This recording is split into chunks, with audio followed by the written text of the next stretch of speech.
There is a trail that spreads through the Spanish countryside that people have been walking for more than a millennium. Now imagine for a moment that you were a shepherd standing in the field in Galicia, in western Spain, early in the morning. You're out there in your field, the mist is beginning to rise off the grass, which is still wet from the rain of the night before, and although the sun is barely in the sky, you can already see them. The shapes of these figures who are coming down the path that runs over the hillside and beside your field. Some of them are old, dressed in dark-colored cloaks. Some of them are younger and walk more quickly. Some stumble, limping on painfully swollen feet that they've been marching on for months. Some are female. There might be the occasional knight or noble who has the luxury of riding a horse down this trail. And then there's one of those ones, the ones whose clanking chains announce their arrival before you even notice them visually. In this case, the man who meets your eyes is ragged. His hair and his beard are unkempt. They've been growing wild for months. He's filthy. His skin is covered in open sores and chafing, which have been caused by the metal chains that he wears hanging from his neck, from his waist, and from his wrists. He is a murderer, and that thing, that sword hanging off the chain that he wears, is most likely the weapon that he used to commit his crime. He's making this journey as a way to atone for the terrible crime that he's committed. You shrug. It's just another day on the Camino de Santiago pilgrimage. Now this route, which runs through Spain and ends in the city of Santiago de Compostela, was one of the most famous pilgrimage routes in the Christian world. And it's part of a tradition which is much bigger than the Camino itself. A tradition of pilgrimage which is connected to an understanding of the sacred which has largely disappeared, along with the legions of monks and nuns who used to stand chanting in the stone halls of abbeys across Europe. As you will see, walking a pilgrimage route wasn't an isolated activity. It was deeply connected to beliefs about morality, sickness, redemption, and life after death. So to understand the activity of pilgrimage, we have to step into the medieval Christian mind. From madmen and murderers to saints and sickness, today's episode is all about pilgrimage in the Christian imagination with a special focus on the Camino de Santiago in Spain. You are listening to Villains and Virgins podcast, and these episodes are made possible by the community of people who support this podcast on Patreon. And I'd like to say a special word of thanks to those who are supporting the podcast at the highest level. And these include Anthony Farnbach, Tim Williams, Richard Hubner, Kenneth Jones, Gordon Carl, Rick Kane, and Charles Vigneron. As part of the Villains and Virgins community on Patreon, you have access to bonus content, live conversations, and direct messaging. So thank you to those people who are already there supporting the podcast. And if you'd like to be one of them, you can head over to patreon.com/Eva Schubert. The Camino de Santiago pilgrimage is something I have some direct physical experience with, because in April of 2025, I went and walked part of the route. And I say part of the route because the whole thing is enormous. In fact, there are several trails that a person can take to get to the destination. One runs from France into Spain and terminates in the city of Santiago de Compostela and the far west side of Spain, and another route runs upwards from Portugal into Spain, ending in the same place. These are the two most commonly used trails, but there are many, many other paths and routes that people take to reach the same destination. But if you took that French route I was referring to, you'd be looking at a trail that stretches some 800 kilometers. For most people, that kind of a distance represents at least 6 weeks of walking, many hours a day, every single day. Now, in my case, I simply didn't have enough available time to do the entire route, and perhaps someday I'll go back and have that luxury. But I did have the experience of doing some 300 kilometers of it. And that was enough to spark my interest in the history of this activity, which has been going on for centuries. So, what is pilgrimage anyway? The first thing you need to understand is that pilgrimage isn't just a Christian thing. In fact, it's found across a whole range of religious traditions. It's in the three monotheistic ones, Judaism, Christianity, and Islam, but it's also found in the Hindu, Buddhist, and Shinto traditions as well. And these are just to name a few. This is not an exhaustive list of all the types of journeys that could qualify as pilgrimage across various human cultures. So the pilgrim sets off on a journey. The quest is to reach a particular physical destination. But the point of this is as much the journey as it is arriving. The destination could be a holy mountain, a temple, or a shrine. The purpose of the journey is to seek some sort of non-physical benefit. And it's not a benefit that can be acquired just by rolling up to the destination church in a car and saying, "Here I am, I've arrived." That would be to miss the point entirely. It's the actual difficulty of the journey itself, which is the point, as much as the eventual arrival. Many traditions have special garments that the pilgrim is supposed to wear, along with particular customs and rituals that ought to be observed along the way and upon arrival in the destination itself. In many ways, the pilgrim's journey follows the arc of the hero story, which is the foundation of so many of our powerful myths and enduring cultural legends. The pilgrim, or hero, leaves behind the security of their ordered life to depart on this journey or adventure. Along the way, they encounter struggles, difficulties, challenges. They may receive help from a mentor or companion. When they reach their destination, they undergo a substantial change inwardly. And upon the completion of their journey, they return back to the place from which they began, from home, but not the same as they were when they left. And it is perhaps for this reason that pilgrimage is so common across religious traditions, because it becomes a physical metaphor for a very basic set of human needs and aspirations. It suggests that the act of going on a pilgrimage isn't limited to any particular doctrine or set of beliefs, but speaks to a very widespread human need.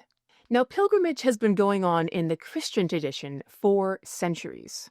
Some of the earliest destinations were the Holy Land, especially Jerusalem and other locations that show up in the Bible as part of the life of Jesus Christ and his 12 apostles. So, for believers to go back to those places and to stand in the Garden of Gethsemane or to visit Golgotha, these were obvious places with huge religious significance. And so it's not a mystery why Christians from across the world would have a strong desire to visit these places. In fact, the desire to visit the Holy Land was even part of the motivation for the First Crusade in 1095, and Pope Urban II at the time basically sold it as a type of armed pilgrimage, that yes, you were going to be going with weapons and war horses to liberate the Holy Land from the control of the Seljuk Turks, or the Muslims, but the benefits that you were going to acquire from doing this would be the same spiritual ones that would accrue to any pilgrim. So there was sort of a fusing of spiritual aspiration and military goals that were at the foundation of the First Crusade in 1095. Now, when access to the holy places became more complicated for political and military reasons, Rome became another major destination for Christian pilgrims. While Rome and Jerusalem were by far the most popular routes for Christian pilgrims, they were definitely not the only ones. People did many smaller pilgrimages to local churches or the shrines of more regional saints or martyrs, and famously Canterbury in England was one of these. It even turns up in Geoffrey Chaucer's legendary work, The Canterbury Tales, in which a group of pilgrims are on the road to Canterbury, and in the evening they entertain each other, each one of them telling a different story every night. When the Camino de Santiago pilgrimage began in the mid-800s, few would have suspected that would eventually grow in size to be the third great pilgrimage route of the Christian world, coming in rank only after Jerusalem and Rome. These three major pilgrimage routes were so big that they even had their own symbols. Pilgrims returning from Jerusalem were commonly called palmers because the symbol of the Jerusalem pilgrimage was a branch from a palm tree, and people would bring one back or they would bring a stylized, symbolic version of this. And this tradition is actually still embedded in a very famous play by Shakespeare. You probably even know the scene, but I bet you didn't realize they were talking about pilgrims from Jerusalem when they taught it to you in high school English. See if you recognize this. The play is Shakespeare's Romeo and Juliet, and in this famous scene, Romeo says, "My lips to blushing pilgrims ready stand, to smooth that rough touch with a gentle kiss." Juliet responds, "Good pilgrim, you do wrong your hand too much, which mannerly devotion shows in this. For saints have hands that pilgrims' hands do touch, and palm to palm is holy palmer's kiss." Romeo responds, "Have not saints lips, and holy palmers too?" And Juliet says, "Aye, pilgrim, lips that they must use in prayer." Romeo responds, "Oh then, dear saint, let lips do what hands do. They pray. Grant thou, lest faith turn to despair." And she says, "Saints do not move, though grant for prayer's sake." And Romeo, "Then move not, while my prayer's effect I take." At which point he kisses her and then says, "Thus from my lips, by thine, my sin is purged."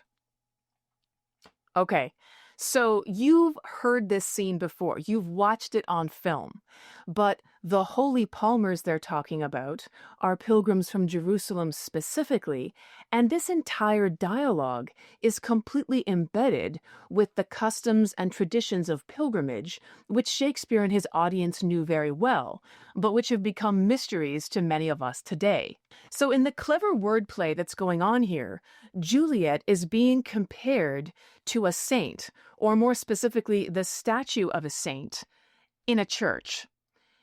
And Romeo is the pilgrim who's on a journey and has finally arrived in his destination and is beholding in awe and adoration the statue of the saint whose help he is there to request. And when they're talking about palm to palm is holy palmer's kiss, they're referring to a ritual that a pilgrim would perform. Upon arriving in the destination cathedral, the pilgrim would reverently touch the statue of the saint. And so Juliet says, well, if you're a pilgrim, then placing your hand against my hand, if I'm the statue, would be the appropriate thing to do. And of course, Romeo, who's engaging in this wordplay with amorous intention, wants to go a little bit farther. So he says, well, let's not just kiss the way palmers or pilgrims do. Let me use my lips. And when he kisses Juliet and says, "Thus from your lips my sin is purged," he's making a statement that would have resonated with any pilgrim everywhere, because the idea in the Christian tradition was that by embracing the saint and by making this pious journey of great difficulty and effort to finally reach that saint, that there was going to be a type of moral cleansing involved, that you were going to be relieved of some of the guilt of your sins. So Romeo and Juliet are playfully engaging in this flirtatious banter, which is deeply embedded in the pilgrimage tradition of their day and of the audience members as well. So if the palm branch is the symbol of the pilgrimage to Jerusalem, what were the other ones? So for pilgrims who made it to Rome, the common symbol was the key, which symbolized the keys of St. Peter, often referred to by the Pope as a symbol of his authority. So Rome pilgrims were called roamers, and they carried the key.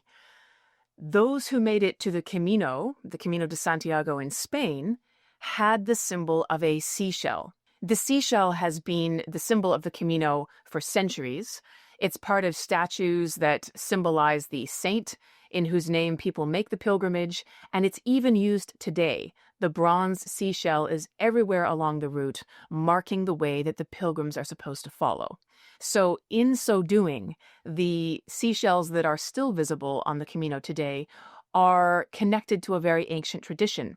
And people who walked the Camino de Santiago as pilgrims would customarily wear a seashell on their backpack or hanging from their necks or in some other way connected to their clothing or baggage, and they still do this today. So the Camino de Santiago, sometimes called the Way of St. James, for reasons I'm going to explain in a moment, is actually much older than the Christian pilgrimage tradition that has made it famous. It's part of a much older route that people walked called the Camino de Finisterre or the Via Finisterre, which largely overlaps the Camino de Santiago pilgrimage route that came along later. So why were people walking it before it became a Christian pilgrimage route? The original trail goes all the way to the shores of the Atlantic, to a place that's still called Finisterre. It's a Latin word, which basically means land's end. And the people who walked it were following a trail that some say parallels the Milky Way in the sky.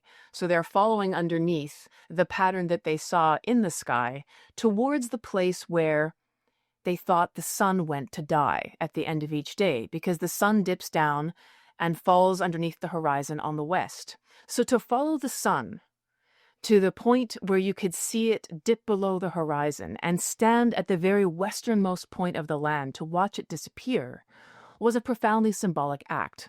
The people who were doing this were Iberian Celts. Yes, there were Celts in Spain. They were called Iberian Celts, and they did this for religious reasons. They even built an altar there called the Altar to the Dying Sun. And we know this because there are some archaeological evidence, but we also have written Roman accounts. Because when the Romans came and colonized Spain, they witnessed Iberian Celts making this journey. So Pliny the Elder mentions it in his Natural History, written in 77 AD, and Ptolemy notes it in his work Geographica in 155 AD. Which is, of course, after Christianity had started, but long before the 800s, when Christian pilgrims were making this same trail for Christian reasons. Ptolemy calls it the Promontorium Celticum, or the Celtic promontory. So it's something that Romans not only noticed, but thought was interesting enough to write about. So in some ways, it's sort of amazing to think that as people today are still walking the Camino de Santiago pilgrimage route, that they're walking in the footsteps of thousands of people over thousands of years. Many of them have been Christian pilgrims, and some of them were pilgrims of even older traditions, all of them following a very similar route to a very similar endpoint. So how did the Camino begin as a Christian pilgrimage anyway? And why is it associated with St. James? To explain that, we need to go way back, all the way back to the New Testament and the life of Jesus Christ in the Bible. So you might be familiar with this story if you've read that part of the text. Jesus calls a couple of fishermen, and they're brothers. They're called James and John. They're described as the sons of Zebedee, and Jesus playfully refers to them as Boanerges, or the sons of thunder, because of their fiery dispositions. And he invites them to come and follow him. And so they become known as James and John, the apostles James and John, because they're part of the original 12 apostles. And so we see them following Jesus around throughout the rest of his life as it's portrayed in the New Testament. They're part of this very close circle of Jesus' dearest friends. After the death of Jesus, these apostles begin to spread out to share the gospel or the meaning of Jesus' life. And this is the beginning of Christianity as an evangelistic tradition. Now, legend has it that James, the apostle, leaves the Holy Land and goes all the way to Spain, which is something like 3,500 kilometers as the bird flies. If you look at this on the map and you take a look at the Holy Land and you look at Spain, you have to cross the entire Mediterranean on a boat, basically from east to west, or you could go by land. Any way you slice it, it is a long distance. So James goes to Spain to spread the word, and even the legendary accounts of his arrival there suggest that he wasn't very successful. Some of the paintings and images that were made show a very small handful of people listening to him. And eventually, James returns to the Holy Land. And when he does, he's executed by King Herod Agrippa. And this execution is actually mentioned in the text of the New Testament in the book of Acts, chapter 12, verse 2. So far, not very surprising. I mean, the part of the story that has James going to Spain isn't specifically mentioned in the Bible. This is other legendary accounts. And now the legendary accounts pick up again, and they get really quite interesting. So, according to legend, James returns to Spain, but he's dead at this point. So how does he get there? Some of his followers put his remains into a boat, and by some accounts, it's a rudderless boat, and they get in the boat with him, and the boat drifts across the entire Mediterranean again and washes up on the shores of Spain. The idea is that the rudderless boat was guided by the hand of God, and that it was the divine will that his remains returned to Spain. And some of these accounts also involve various miracles when the remains of James arrive. For example, one story has the remains of James miraculously carried on a sunbeam inland to the point where they will eventually rest. Other versions of the story have the followers making their way inland carrying his remains, and along their way fighting marauding bands of cows and even a ferocious dragon at one point who obstructs their path. There are many stories of how the body of St. James arrives at its final resting place. At any rate, whether it was an escape from marauding cows or whatever other obstacles they faced, the followers of St. James lay his remains to rest, and they themselves are supposed to guard the shrine until they also finally die and their remains are found in the area as well. And then they're forgotten about for centuries, because it isn't until the 800s when the body of St. James and his closest followers is miraculously rediscovered. So if James is dying some years after Jesus, in the middle of the 1st century, if Jesus dies in 33 AD and we say that James lasts, I'm not sure how many years, but not till an advanced old age. So if we put the middle of the 1st century roughly as the time that St. James dies, we're looking at the middle of the 9th century or the mid-800s when his remains are miraculously rediscovered. And the story goes like this. There was a hermit living out in isolation far from cities.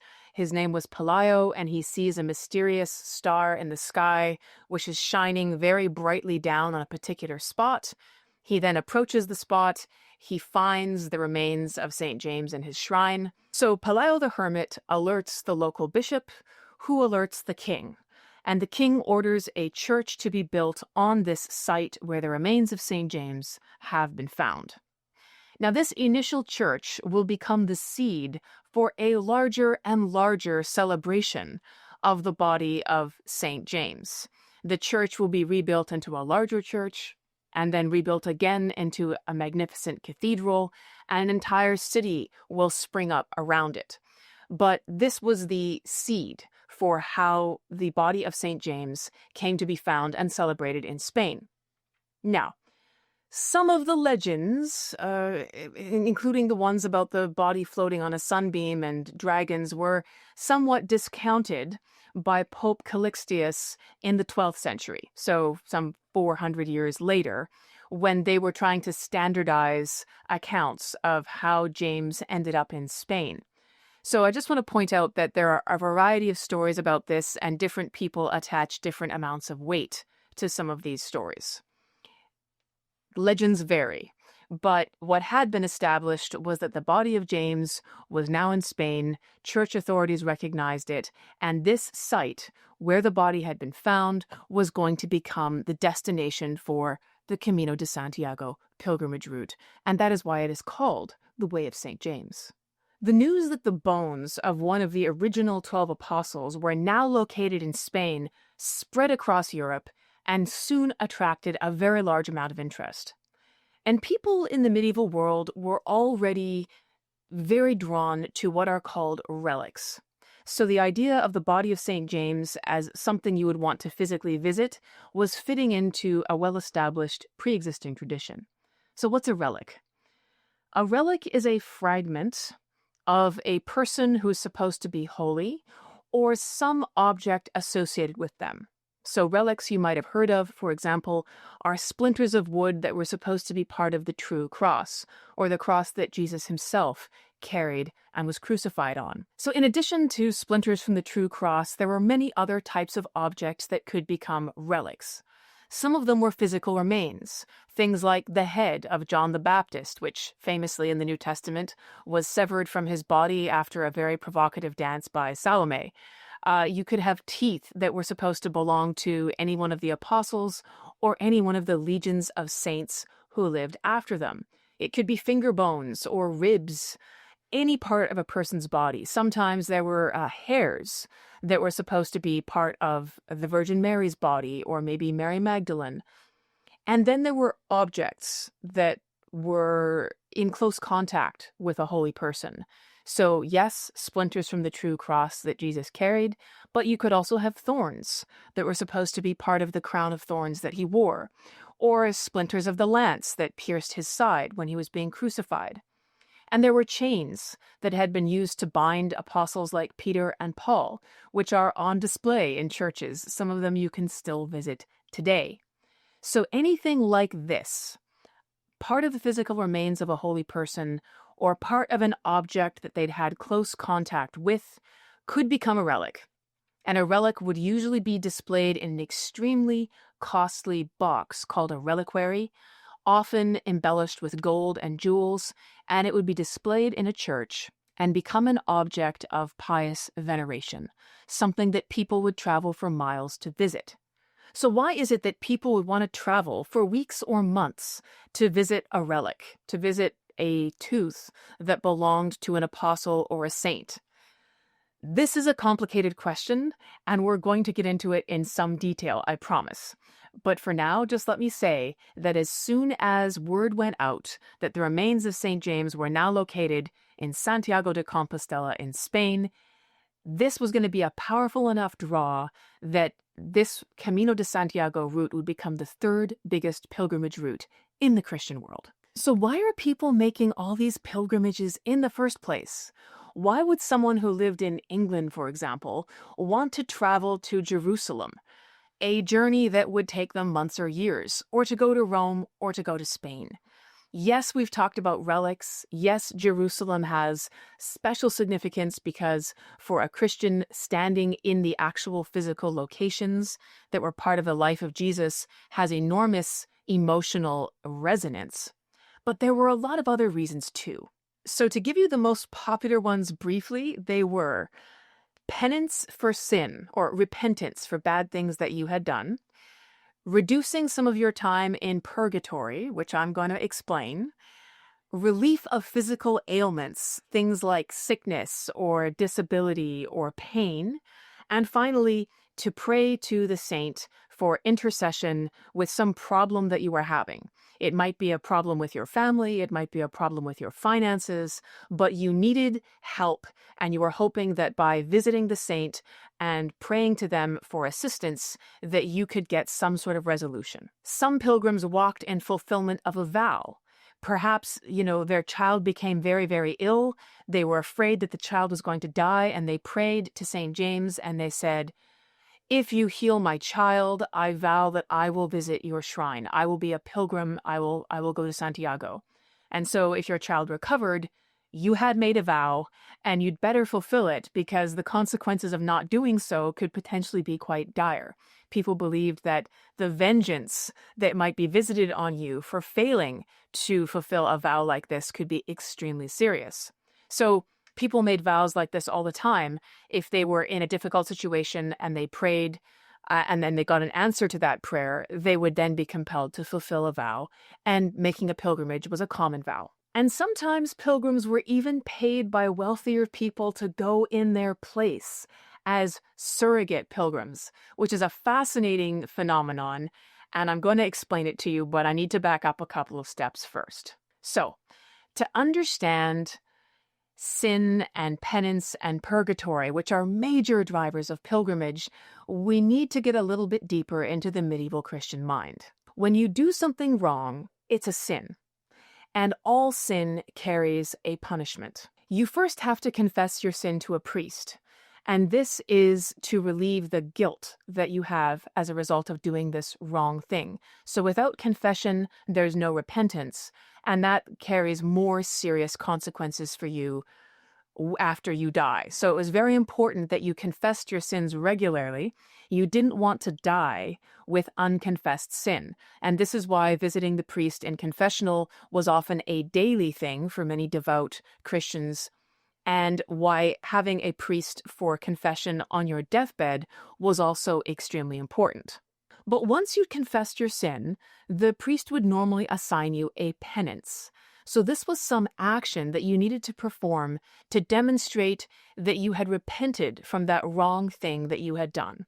And there were many types of penance. It could be a certain series of prayers, it might be donation, it might be service to the poor, or it might be pilgrimage. So pilgrimage could be assigned as an act of penance. But it wasn't just an assignment to go from one place to another and show some evidence that you'd reached the church at the end of the road.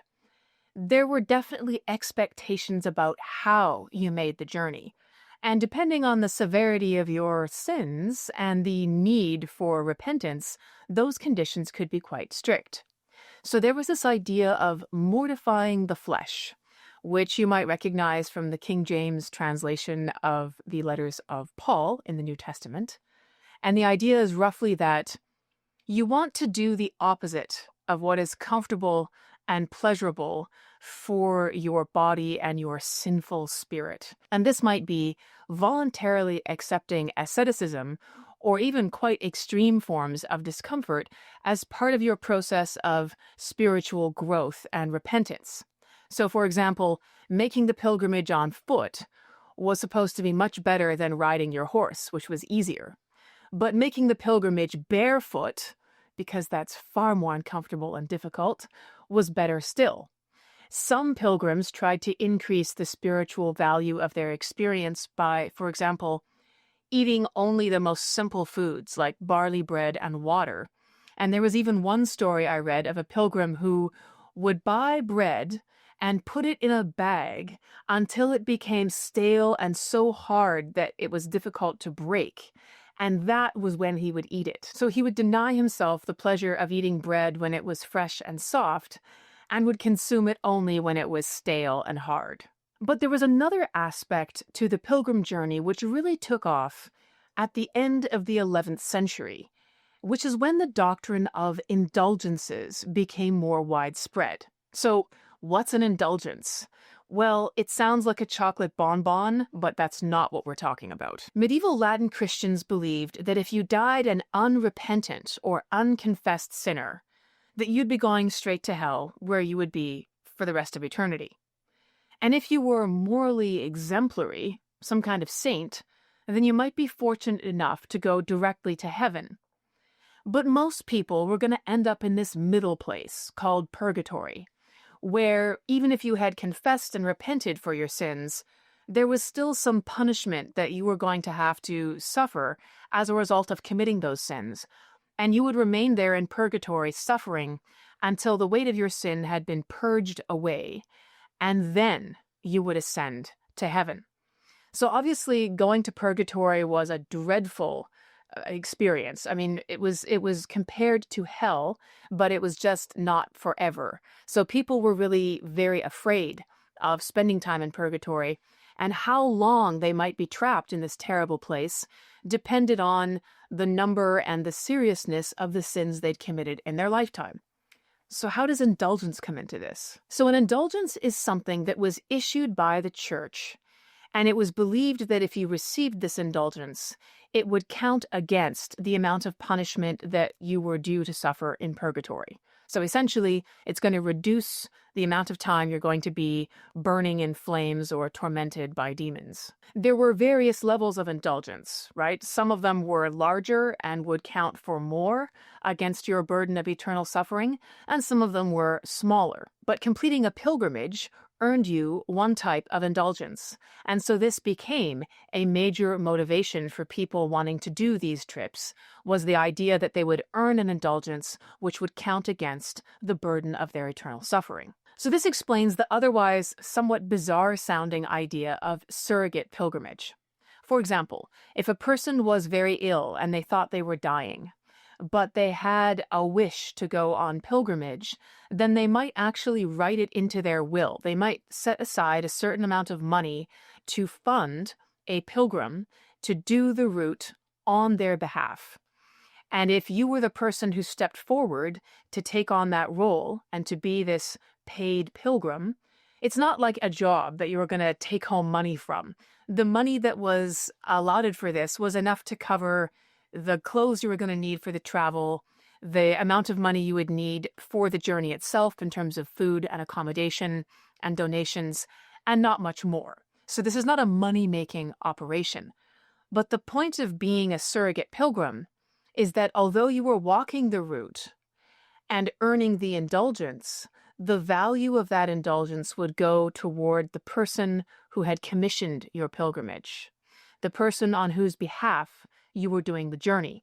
So you can see why a dying person might be strongly inclined to write something like this into their will, because they were heading directly to purgatory, they believed, and the amount of time that they were worried about spending there was something they wanted to reduce as much as possible. In other cases, a wealthier individual might commission a pilgrim to go on their behalf while they still lived.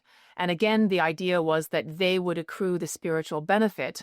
The pilgrim that they funded would walk on their behalf, but the benefit would belong to the patron. The idea of a surrogate pilgrimage seems sort of bizarre to modern ears, but when you understand how the system of guilt and eternal punishment worked in the medieval Christian system, it becomes a little bit easier to understand. So in some cases, it could be assigned by church authorities for instances of sexual misconduct amongst priests or other church officials. So in this case, it's an instance of internal church discipline. The offending church member, the bishop, the priest, whoever he was, would be required to do this pilgrimage as a way to atone for his own wrongdoing. But it could also be assigned for quite serious crimes. So, for example, King Henry II of England was largely held responsible for the murder of the Archbishop of Canterbury, a man called Thomas Becket. And while the king didn't do the job himself, he's supposed to have said something like, "Who will rid me of this troublesome priest?" in the hearing of some of his knights, who got the hint and duly rode off to Canterbury and hacked the archbishop to death inside his church.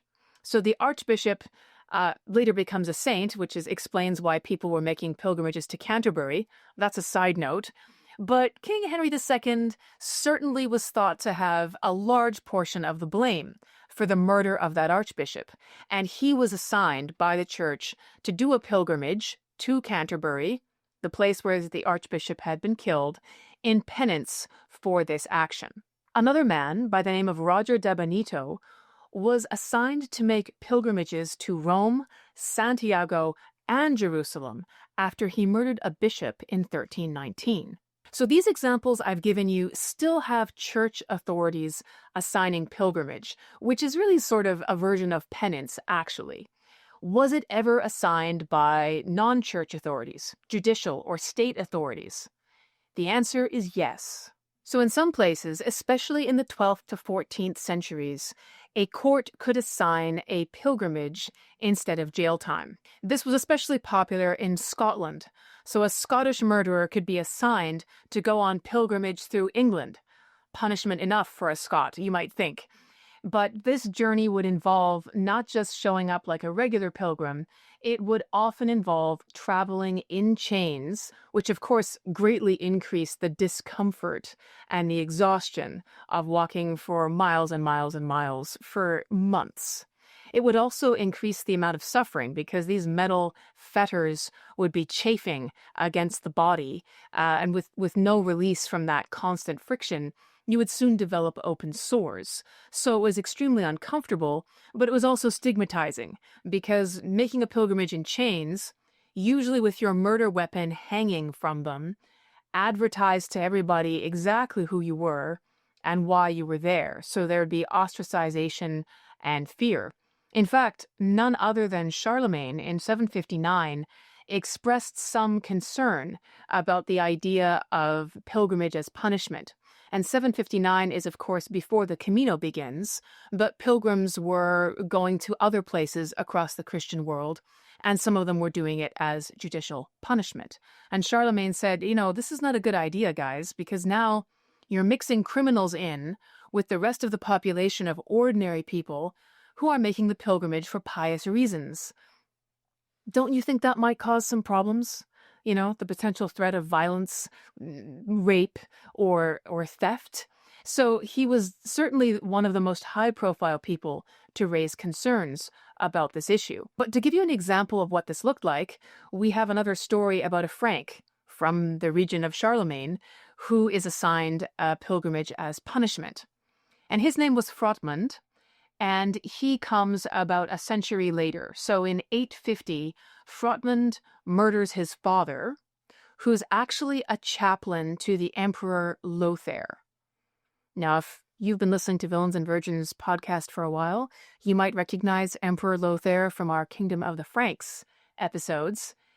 He's the older brother of Louis the German. But anyway, the chaplain of Lothair is a priest. This priest has a son. Yes, exactly. It's not uncommon at this time. So the son of the chaplain, Frotmund, murders his dad. So this is a double crime. It's the murder of a father, patricide, very serious, but it's also the murder of a priest, which is a whole separate category. So it's a very serious crime that he's committed. Frotmund, along with several other criminals, was assigned as punishment to travel to Rome and then Jerusalem, and then to a shrine in Carthage, which is North Africa, and then back to Rome. And of course, they were doing this in chains. Now, after all of this walking on the route that I've just described, Frotmund's chains still hadn't broken. Why was this important? Well, because a murderer or convict believed that if the chains broke inside one of the churches on a pilgrimage route, that was a sign that they had finally suffered enough and that they had received divine pardon for their sins. So Frotmund has done this whole route and his chains are still firmly attached. Therefore, Frotmund continues his penitential pilgrimage. He goes back to Rome again, and then across northern Italy and France until his chains finally break inside a church somewhere in France. We can only imagine that this pilgrimage must have taken him years. How many years? I can't be sure, but it was quite the journey. Curiously enough, the idea of pilgrimage as a judicial punishment survived even until very recently. I was reading an article about Belgium, which had a fascinating program for juvenile offenders that offered them the option of doing the Camino de Santiago pilgrimage in the company of a state-appointed guardian, and this could be a retired constable or a nurse who was going to walk that road with the young offender. And this was instead of jail time. And it was sort of a rehabilitative measure. So it's a fascinating echo. This program went from 1982 until, I believe, 2014, so relatively recently. This echo of a tradition that goes back for centuries. So it seems to me that the idea of this kind of a walk for a young offender as a potential punishment is an idea worth considering. They didn't have the young offenders walking in chains, but they did have them walking without cell phones. And I think if you asked a lot of teenagers today if they had a choice, they would probably prefer the chains than the lack of cell phones. So it might be something to think about. So apart from pilgrimage as penance or punishment, the other main category of motivation that I mentioned was sickness. Now, you might be wondering, why would a sick person think it was a good idea to start a very long walk that might take them weeks or even months. You and I today are inclined to separate the idea of physical illness from spiritual problems. But in the medieval Christian mind, this distinction didn't exist. In fact, most physical problems were seen as having a spiritual underlying cause. And therefore, if you were sick, it was because there was a spiritual problem, and therefore performing a spiritual exercise and seeking the intervention of a saint was a perfectly logical way to address your physical issues. For example, if you had a fever, you might be suffering from demonic possession and require an exorcism.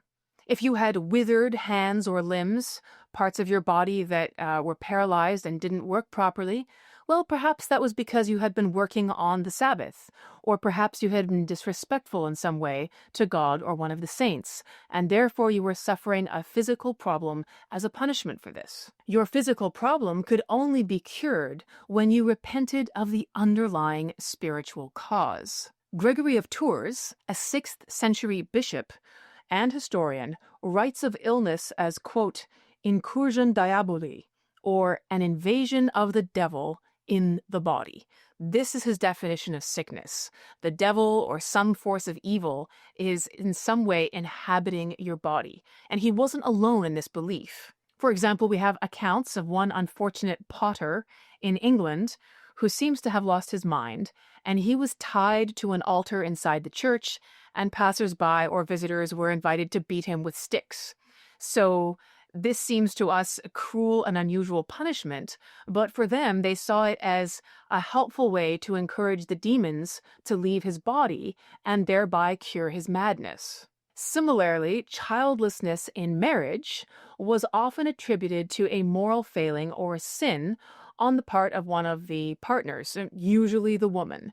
So this was, again, something that you might want to do a pilgrimage to try and solve. You were going to repent of whatever spiritual failing you had, and in return, this physical problem of infertility could be lifted from you. So direct was the connection between sin and illness that the Lateran Church Council of 1215 actually directed doctors not to visit a patient the second time unless he'd been seen by a priest since the doctor's first visit. And they further commanded, quote, all doctors shall warn their patients that they stand in need of a spiritual physician, not a physical one. So the church council is telling doctors that when they go to see sick people, they need to tell them that they better bring in a priest because the underlying cause of their malady can only be solved by repentance, not medicine. With this in mind, it's not hard to understand why massive numbers of people made pilgrimage journeys seeking help for things as diverse as headaches and infertility to madness, lameness, stomach disorders, and every other type of disease imaginable. And this brings us back to the idea of relics and the spiritual power of actually having contact with some physical remnant of the saint or some object that had touched them. Because pilgrims were driven by this idea that it wasn't just about praying to the saint at home. You know, if you wanted to repent of your spiritual problems and thereby have your infertility or lameness healed, it was going to be much more effective to visit the saint in the shrine that commemorated them because they believed that the saint was actually present where their remains were. And so if you made direct physical contact with the remnants of the saint there, you were going to get a much more powerful response than simply addressing a prayer to that saint in the comfort of your home. There was a very strong belief in the curative powers of making contact with a relic, whether that was physical remains of a person or the object that that holy person had touched. It's this contact itself that was the transmission for spiritual benefit and physical healing power.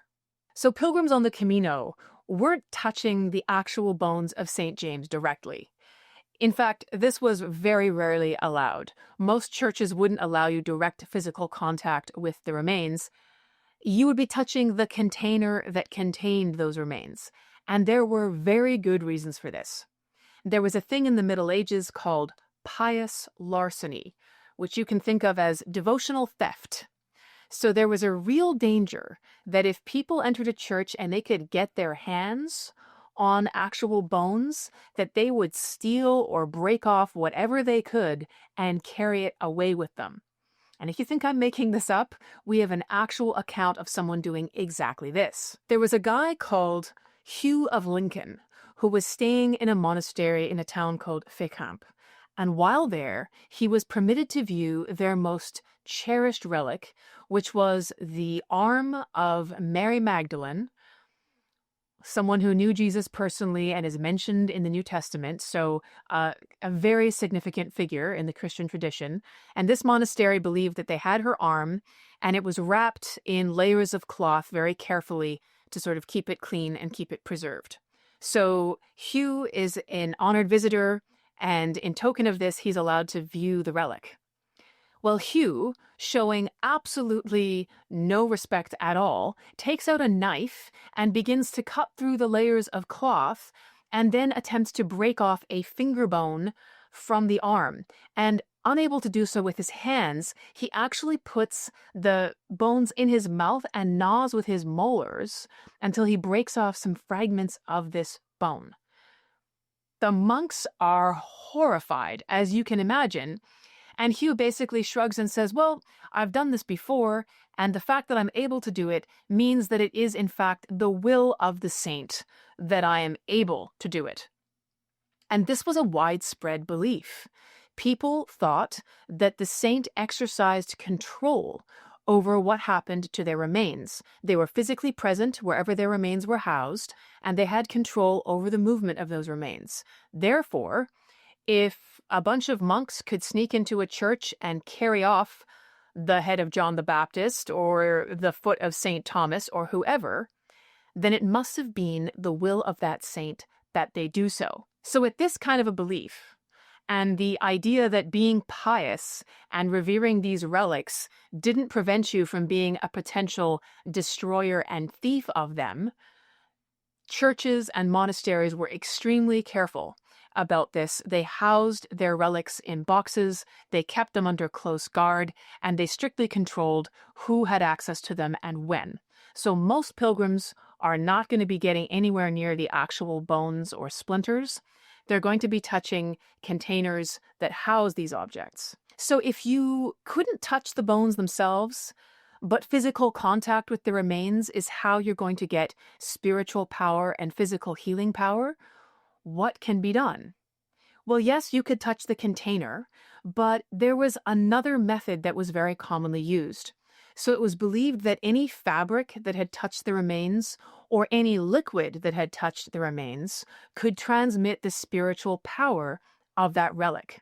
So pilgrims in England actually drank water that was mixed with cement scrapings from the tomb of St. William, because these scrapings from the tomb were part of the container that housed his remains, and so they were thought to be able to transmit the spiritual power of the saint. Similarly, in France, during an epidemic, pilgrims visited the shrine of Saint Benedict, and they drank wine that the monks had used to wash down the tomb of the saint.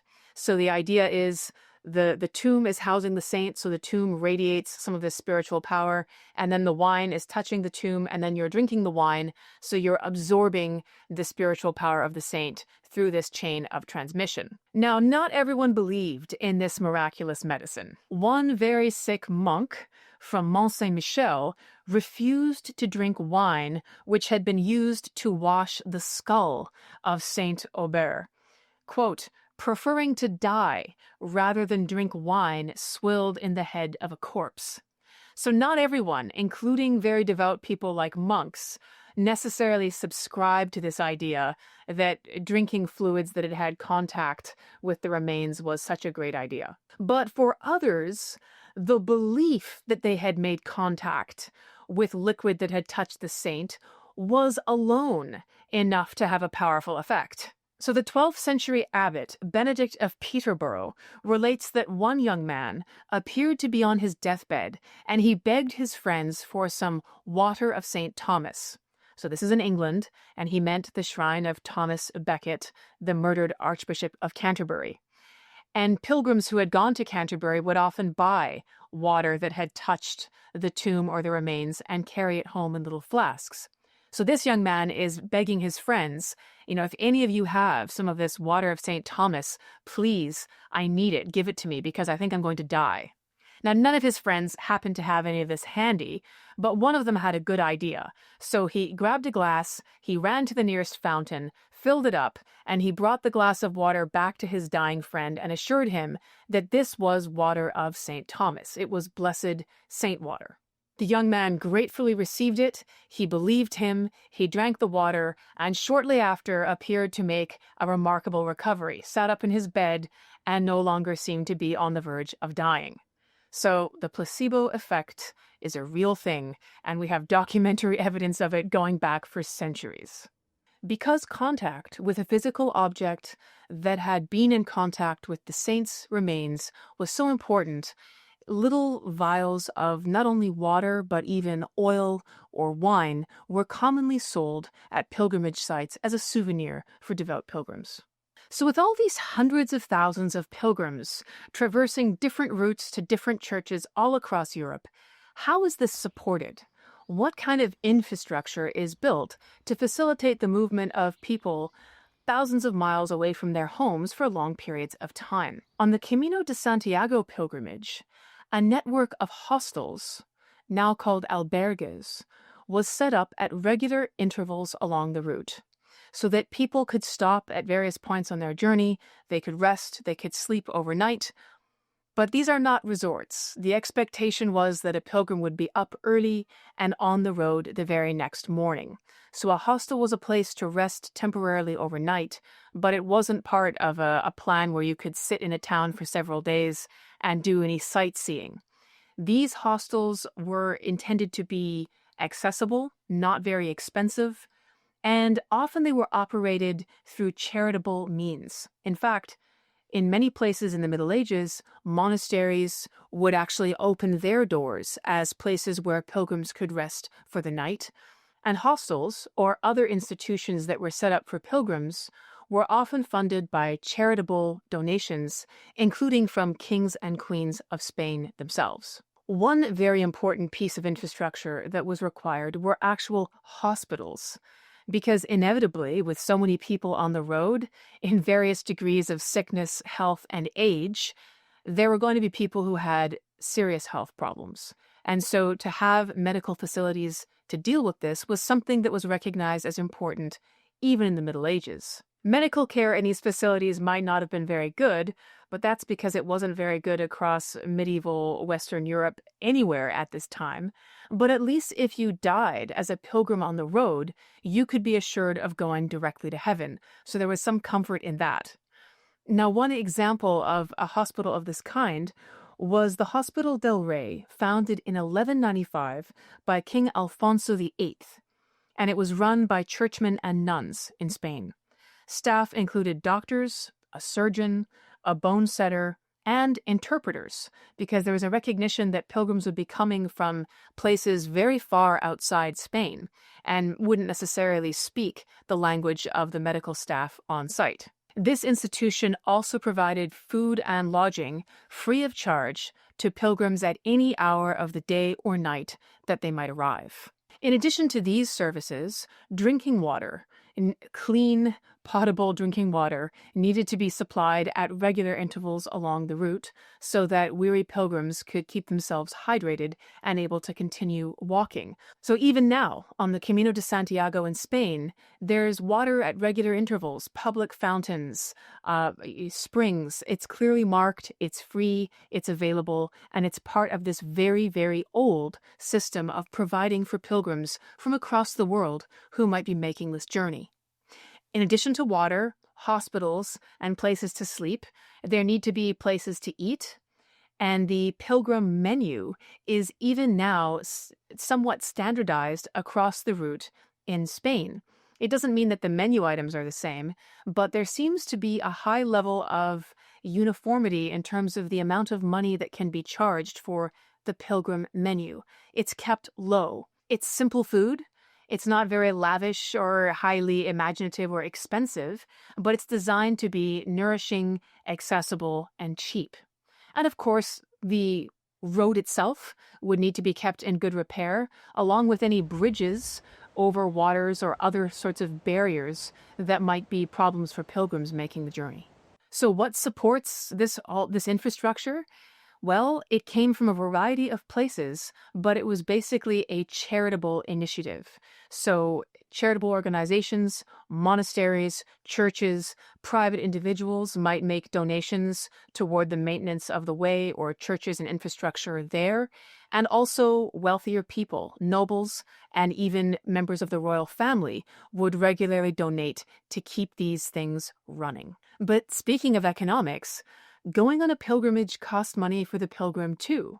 Sometimes he would be housed and fed for free, but not every institution or town could afford to feed everybody for free. And so there would be a certain amount of payment that would be required in many places for food and lodging. Then there were things like bridge tolls that you might have to pay, donations that you'd be expected to provide for needy people in certain places along the route, votive offerings you might be bringing to some of the churches or shrines on the way, your own clothing, including shoes, hygiene items, a cloak, a staff, this sort of thing, and even an interpreter. Depending on where you came from, you might need someone to translate and help you communicate in Spain, and guidebooks. Now, you might think that guidebooks are just something that modern pilgrims buy, but there were medieval versions, and these were things that wealthier pilgrims would also have an interest in purchasing. So there's a financial outlay involved for the pilgrim himself or herself. And depending on your status, that could be larger or lower, but it wasn't inconsiderable. So how did people handle this? Some people paid for some of the costs by working as they walked. So they would help out with harvests in fields or farms along the way, and they would do this in exchange for some food or lodging, for example. Some would act as messengers. They would offer to carry messages along with them from one community to another and receive some sort of payment or food in exchange. Some, of course, were sponsored by their communities and others by a rich patron. So there were various ways that people managed to fund their journeys. In most cases, a person who wanted to do such a journey would announce their intention publicly, and then they would purchase appropriate pilgrim garb. There was a very standardized sort of set of garments that pilgrims would wear. It was quite easy to recognize. A broad-brimmed hat, a cloak that could shield you against rain and wind, and be something you could roll yourself into if you found yourself sleeping on the ground somewhere.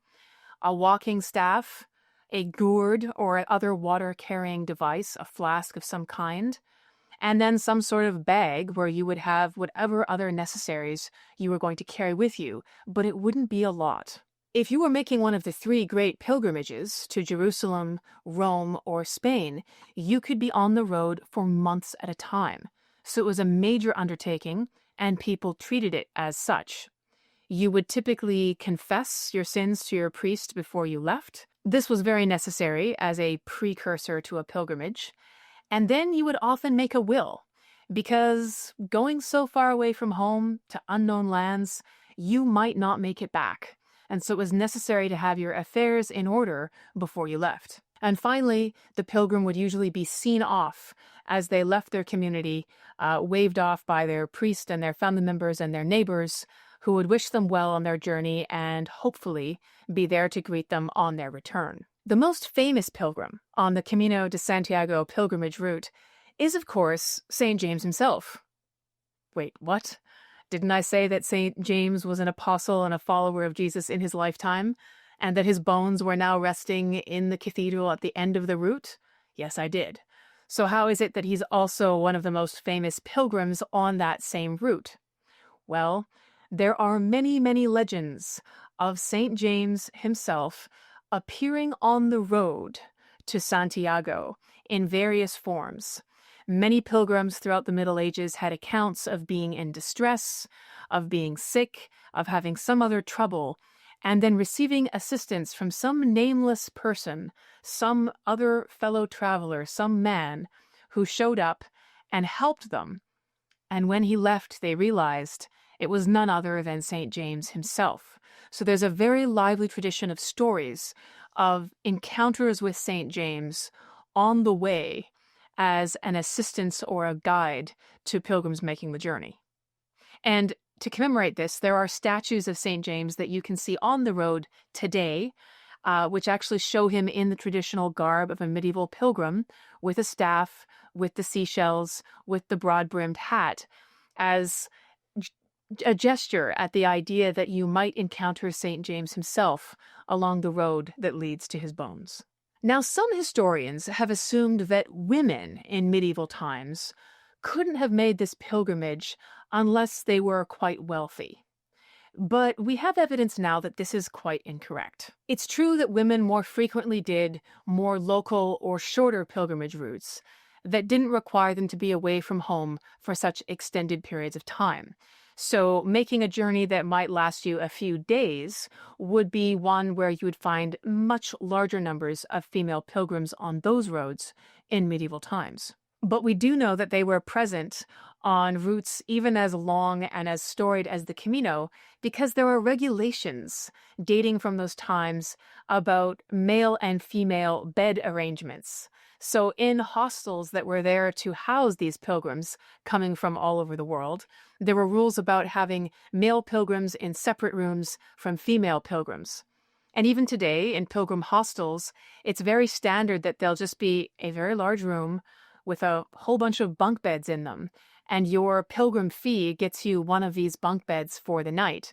So while today all of these pilgrims could be potentially in the same room, in Middle Ages there was very much concern about housing female pilgrims in a separate room. So this is incontrovertible evidence that they were there, and more than just in handfuls of numbers. There were even some establishments in the medieval period that catered to women exclusively, like the Hospital de San Miguel in the 13th century. So you wouldn't be building an entire institution for women only unless there were very significant numbers of female pilgrims on a regular basis. Now, there were, of course, men who railed against women escaping the confines of their homes and the supervision of their husbands and relatives, even for such a religious activity as pilgrimage. A Franciscan preacher from Germany in 1272, called Berthold of Regensburg, claimed that the pilgrimage of women generated more sins than it erased. So it was something that he very much disapproved of publicly. Other writers worried that women might spend too much money on a pilgrimage, or even worse, that they might be making the journey to enjoy good company and see some of the world. All of these were terrible things that caused a great deal of anxiety for some men. Women were widely viewed as morally weaker, and therefore much more likely to engage in sexually immoral acts if they weren't constantly protected by the vigilance of male supervisors. So having them go off on a pilgrimage by themselves, it was a very risky business in the minds of some people. Now, it's interesting that male concerns that were articulated around women going on pilgrimage were not phrased around concerns for their physical safety from risks of rape or theft. You would think that that would be what they would be talking about as a threat, but this is not how the concerns were articulated. Instead, unsupervised women were feared on their own account, as a result of their own unsupervised moral choices. So we're not worried about men doing bad things to women, we're worried about what the women might choose to do to or for themselves. Nonetheless, or perhaps as a direct result of this, women were very enthusiastic pilgrims, and perhaps because it was a rare opportunity to leave the strict confines of their homes and their regular lives. There were even several medieval female saints, such as Saint Bona of Pisa, Saint Bridget of Sweden, and Saint Elizabeth of Portugal, who were described as champions of the pilgrimage. So what this shows us is that while there were certain men who made their disapproval loudly and publicly heard, they didn't represent everyone's views or even perhaps the majority of people's views. This was a contested thing. To have female saints as morally exemplary figures doing this pilgrimage was definitely a social symbol that women could and even perhaps should do such things. So it wasn't at all something that there was widespread agreement around. This is a contested topic. In fact, some of the first recorded female pilgrims on the Camino de Santiago were Spanish queens, such as Jimena, wife of Afonso III, and Elvira, wife of Ordono II, in the late 800s and early 900s. So these are the very, very early days of the pilgrimage itself, and we already see royal women publicly walking it. So women are involved from the very, very earliest days of this particular route. Later on, Isabel I of Castile, who you might remember as half of Isabel and Ferdinand of Spain, one of the most significant royal couples that Spain has ever had, she made the pilgrimage to Santiago de Compostela in 1486, at the height of her war with the Muslims of Granada. And when she arrived there, she made very substantial donations, including to a hostel for pilgrims, which still survives. It's called the Hostel dos Reis Católicos. It's even now in the square of facing the cathedral in the city, although it's now a 5-star hotel. But it dates from that time, and we even have evidence of Isabella not just supplying the money, but being very detailed about the type of external decoration she wanted and the details of the building itself. She and Ferdinand also paid for improvements to the bridges and public wells along the way, which served pilgrims. So a very, very prominent, very famous Spanish queen, not just making the route, but being instrumental in sustaining it. The Camino route also drew interest from some other very famous names across Europe. Dante Alighieri wrote about the Camino de Santiago as a route to spiritual purification in his Divine Comedy, which, of course, itself is a frame story about a pilgrim who visits purgatory and hell and heaven in these various levels and witnesses the people who are trapped there. Like many other people of his time, Dante personally went on a pilgrimage to Rome, and even now in Italy there is a route called Dante's Walk, or Il Camino di Dante, which runs between Ravenna and Florence. While Dante may never have walked the Camino de Santiago himself, there is a sculpture of him in a structure that commemorates many famous people associated with the pilgrimage, which you can see in Santiago de Compostela today. Muslim traveler Muhammad al-Idrisi visited the cathedral in Santiago in 1150. And he was born in Morocco and was then studying in Cordoba in Spain. Now, if you listened to the Villains and Virgins episodes on the Normans in Sicily, specifically the 3rd episode, you might recognize Muhammad al-Idrisi because he was the very skilled geographer that Roger II put in charge of his world geography project. So this is the same guy, the same Muhammad al-Idrisi, and here he is visiting Spain and actually entering the church in Santiago, and he's left us a record of his impressions. When he visited the cathedral, he remarked, quote, "This famous church, to which come travelers and pilgrims from every corner of Jerusalem, yields in size only to that of Jerusalem, and rivals the temple of the resurrection for the beauty of its construction, its size, and the wealth of gifts it receives in donations." So al-Idrisi was very, very well traveled himself. He'd probably been to Jerusalem, and he was saying that the church that had been built in Santiago de Compostela as part of the Camino pilgrimage was so enormous, so wealthy, and so beautiful that it ranked as comparable to some of the most famous churches in Christendom. Even today, some kings and queens do the Camino de Santiago pilgrimage. When I returned from mine in April, I read an article that indicated that King Philippe and Queen Mathilde of Belgium and their children have been walking part of the Camino route every summer since 2017, and they completed the last portion of it in 2025. So while the Camino de Santiago pilgrimage drew hundreds of thousands of visitors from the 9th to the 12th centuries, the numbers began to decline, and the pilgrimage itself nearly vanished. So how did this happen, and why? Well, there are a number of reasons for it. So the first of these causes was the bubonic plague, or the Black Death, of the mid-14th century.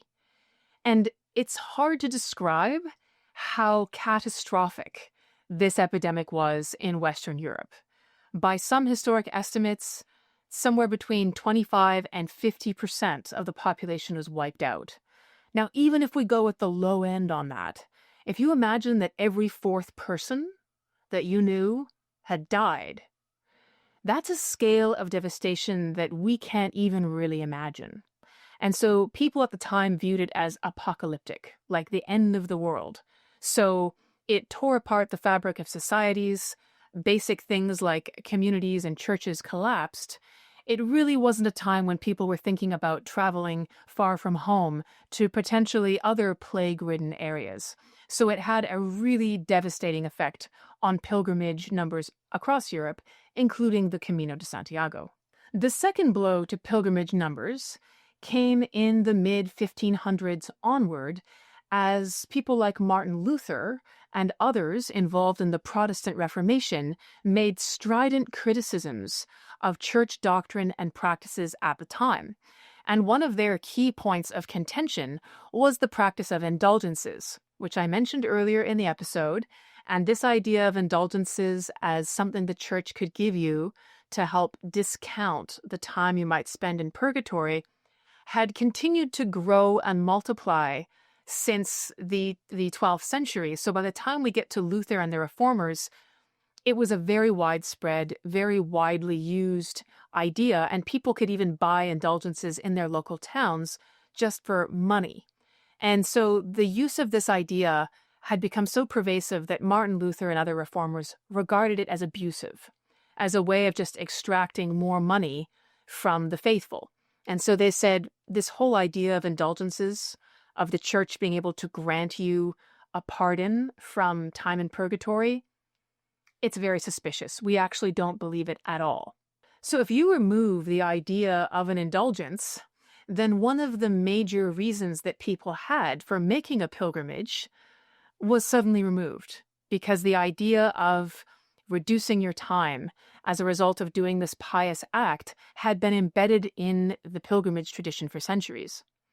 In addition to that, reformers like Luther and others criticized the idea of saints. They didn't believe that saints could intercede for you or get you a closer route to God. So why would you go visit the saint?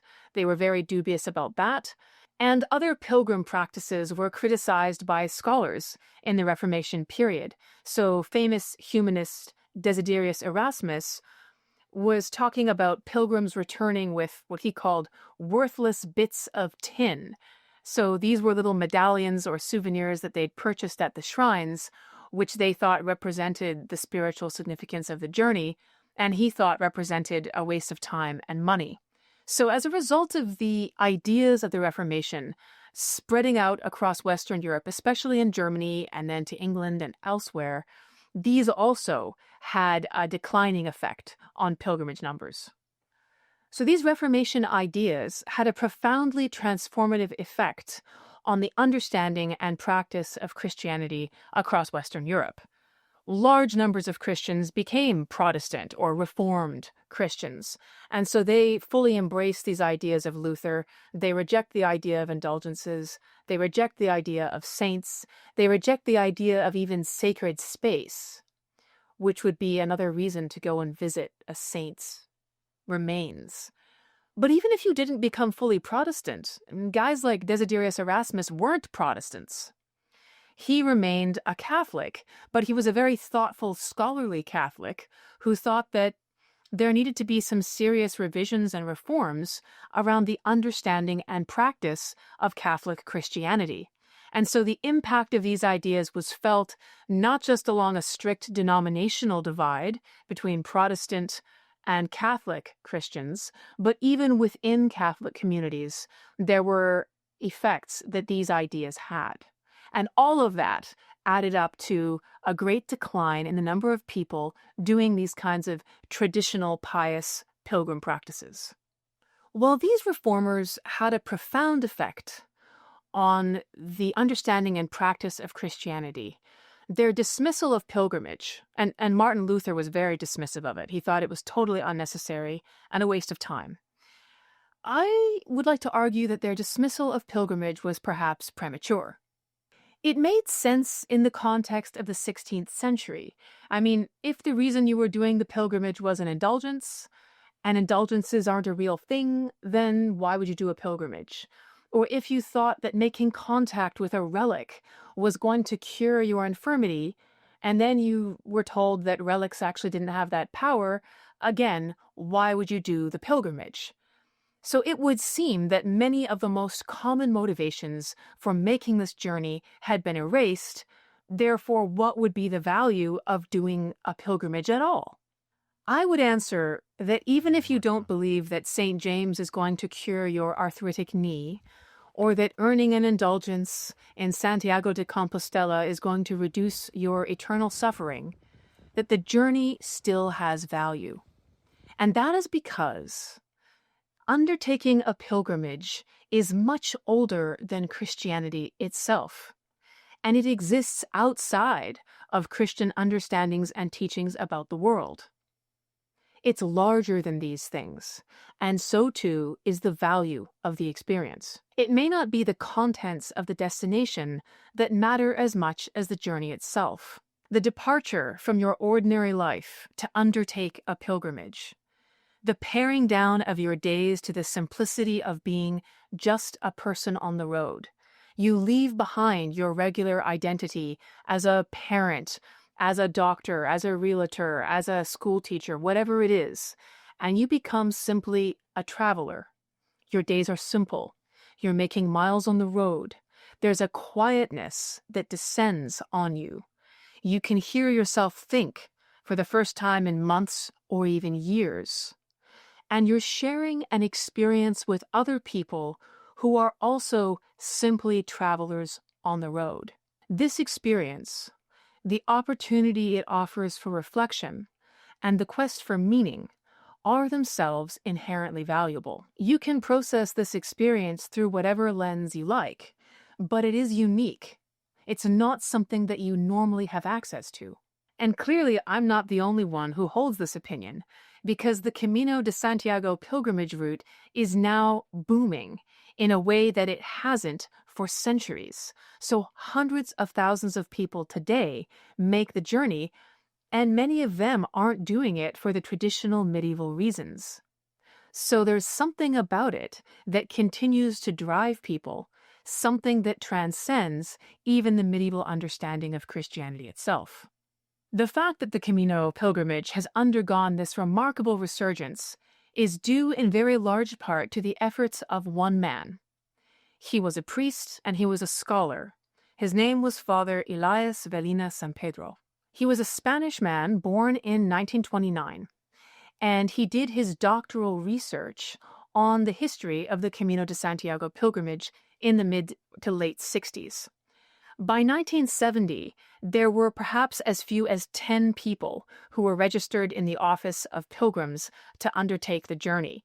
So while there might have been other people doing it who didn't register themselves, those kind of numbers suggest that it was a tiny trickle of people. And this once great medieval journey had been nearly forgotten.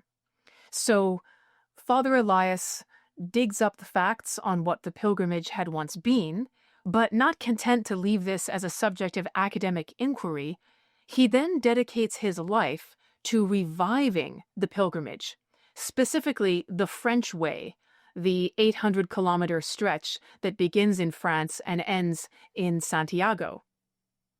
There are stories of him driving across the Spanish countryside in his car with buckets of yellow road paint that he had begged from the Office of Road Maintenance, and actually painting yellow arrows to help remark a route that had been overgrown and barely traveled.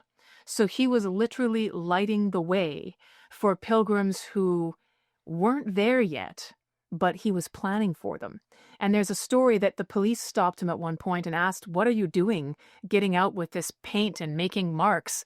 And he told them, "I am planning for an invasion," which of course is a playful response, but it indicates that he had a very specific goal in mind, which was the revival of this route and an invasion of people coming into Spain to walk it once again. During his lifetime, he managed to get the pilgrimage route recognized as part of Europe's cultural heritage, and he publicized bulletins and even a guidebook for pilgrims to help make the knowledge of what the pilgrimage had been and how to do it accessible to regular people today. While Father Elias died in 1990, even by the end of his lifetime, the number of pilgrims returning to this ancient route had already begun to swell. In 2003, for example, the Office of Pilgrims recorded 74,324 pilgrims. But in 2023, that number had multiplied to over 446,000 pilgrims that year. So if you find yourself on the Camino de Santiago pilgrimage route, you will pass through the village of Osobrero. And if you do, make sure you stop by the brass statue of Father Elias and say hello to him from me, and perhaps thank you, because he's the reason why modern pilgrims have returned to this very old route. My first experience of the Camino de Santiago pilgrimage route was shorter than I would have wished, but it was incredibly unique. And while walking those roads, I recognized something that religious traditions across the world have already understood, which is that the experience of being a pilgrim is a physical metaphor for life itself. You walk a road that has certain landmarks and markers that are shared with others. Your experiences are individual but overlapping, and you have one common destination. Along the way, you experience challenges, and perhaps you receive assistance or companionship from others on the road. And while this is something that I can communicate to you as an abstract concept, to really understand it, you have to walk the road yourself. Buen Camino. I hope you've enjoyed this special episode on the Camino de Santiago pilgrimage. And if you did, please consider subscribing to the podcast so that you can get regular other installments of fascinating historical stories just like this one. And if you really enjoyed it, please consider heading over to patreon.com/Eva Schubert so that you can become a supporter of the podcast and have access to even more historical content. Thank you, and I'll see you next time.